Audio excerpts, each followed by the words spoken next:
Vic Soto sumayaw sa school event ng kanyang anak na si Tali.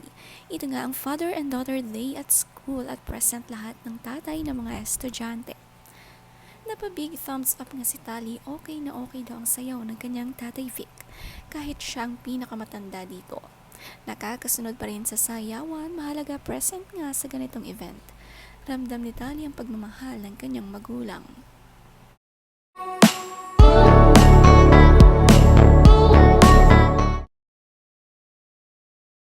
Masaya nga si Pauline Luna na ma-experience ni Tali ang ganitong kasiyahan kasama ang kanyang tatay Vic. Talagang pinagtutuunan ng pansin ang mga ganitong event. Bossing ang galing-galing pa ring sumayaw sa kanyang edad. Kuhang-kuha ang mga galaw. 70 years old na nga si Bossing pero kayang-kaya pa at masigla pa.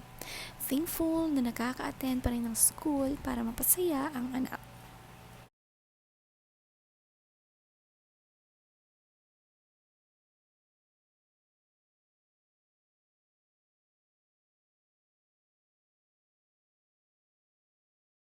Nakakatuwa din ang letter na sinulat ni Tali sa kanyang ama.